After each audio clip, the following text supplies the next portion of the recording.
মুনাফিকের লক্ষণ তিনটি। স্বাভাবিক জীবনে আমরা কথায় কথায় মিথ্যা বলি, তাই বলে কি আমরা মুনাফিকগুলো বিবেচিত হব? খুব সুন্দর একটি প্রশ্ন। নবী করিম সাল্লাল্লাহু আলাইহি সাল্লাম বলেছেন, আয়াতুল মুনাফিকি সালাস, মুনাফিকের মার্কা হলো তিনটা। কয়টা মার্কা মুনাফিকের? তিনটা। এক, ইজা হাদ্দাসা কাযাব আও কাযিব, যখনই সে কথা বলবে মিথ্যা বলবে। যখনই সে কথা বলবে কি বলবে? মিথ্যা বলবে। আর যখনই ওয়াদা করবে, ওয়াইদা ওয়াদা আখলাফা, ওয়াদা করলে কি করবে? খেলাফ করবে। এই যে ইজা হাদ্দাসা কাযাব, কথা বললে মিথ্যা বলবে, আর ওয়াদা করলে ওয়াদার খেলাফ করবে। ওয়াইদা তুমিনা খান, তার কাছে কোনো আমানত রাখলে আমানতের খেয়ানত করবে। এই চরিত্রগুলো, এই মার্কাগুলো কার মার্কা? মুনাফিকের মার্কা। এখন কথা হলো, আমরা তো মাঝে মধ্যে মুসলমান হয়েও মিথ্যা কথা অনেকে বলি। এই যে মিথ্যা কথা মাঝে মধ্যে বলি, এর ফলে আমরা কি মুনাফিক হয়ে যাব কি না? এর উত্তর হলো, যদি মুনাফিকের মার্কা কোনো মুসলমানের মধ্যে থাকে, তাহলে সেই মুসলমান এজ এ মুসলমান ভালো মুসলমান থাকে না, কিন্তু তাই বলে তিনি বড় মুনাফিক, যেটার ফলে মানুষ ইসলাম থেকে বের হয়ে যায়, সেই মুনাফিক হয় না। কিন্তু এইসব কারণে মানুষ ছোট মুনাফিকিতে ঢুকে যায়। মুনাফিকি দুই প্রকার, একটা ছোট মুনাফিকি আর একটা বড় মুনাফিক।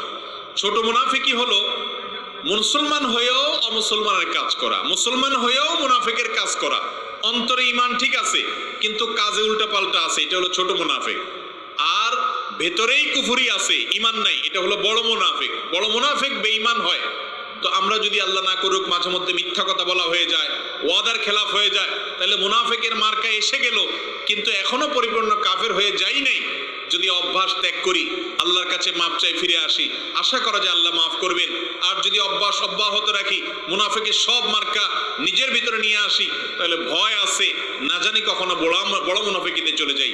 এই জন্য মিথ্যা কথা কোনো মুসলমান বলতে পারে না। আল্লাহ তাআলা আমাদেরকে সত্যবাদী মানুষদের কাতারে শামিল হওয়ার তৌফিক দান করুন।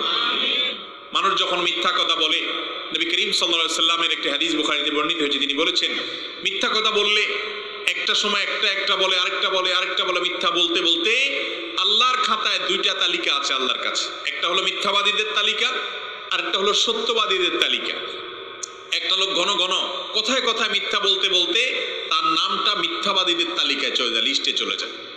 আরেকটা লোক মিথ্যা না বলে সত্যটা বলার চেষ্টা করে, মিথ্যা এড়ায়, এই এড়াইতে এড়াইতে মিথ্যা বাদ দিয়া সত্য বলতে বলতে বলতে সত্যের অভ্যাস করে, নিজের মিথ্যা বলার অভ্যাস দূর করে, নিজের সঙ্গে লড়াই করে এবং কথা বলতে গিয়ে থেমে যায়, আরে আমি তো মিথ্যা বলছি, আমার নাম তো মিথ্যাবাদীদের তালিকায় যাবে।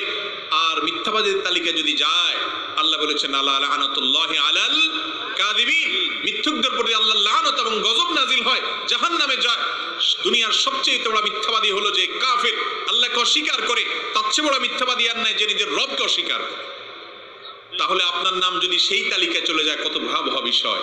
এই জন্য যে ব্যক্তি সত্য কথা বলার চেষ্টা করে, মিথ্যা কথা বলার অভ্যাস ছিল, নিজের সঙ্গে লড়াই করে আস্তে আস্তে আস্তে আস্তে অভ্যাসটাকে পাল্টানোর চেষ্টা করে, একটা সময় সে মিথ্যা রেশিও কমাইতে কমাইতে কমাইতে শতকরা 1% আর থাকে না, তখন তার নামটা বুখারীর হাদিসে আসছে সত্যবাদীদের তালিকায় চলে যায়।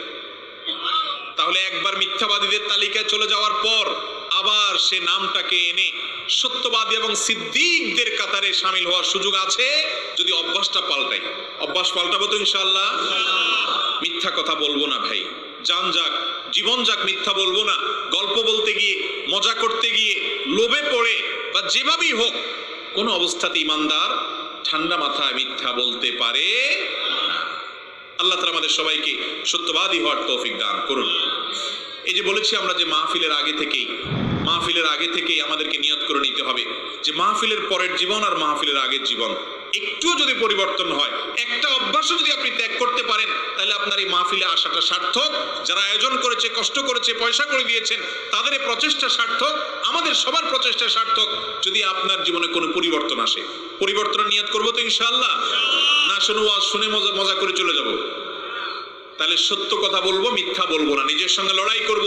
কখনো মিথ্যা হয়ে গেলে নিজেকে নিজে শাসন করব, কেন আমি মিথ্যা বললাম, আমার তো মিথ্যাবাদীদের তালিকায় নাম চলে গেল। এই জন্য পরবর্তীতে যেন আর না হয় সাবধান হইতে হবে। চেষ্টা করবো তো ইনশাআল্লাহ। আল্লাহ আমাদের সবাইকে তৌফিক দান করুন।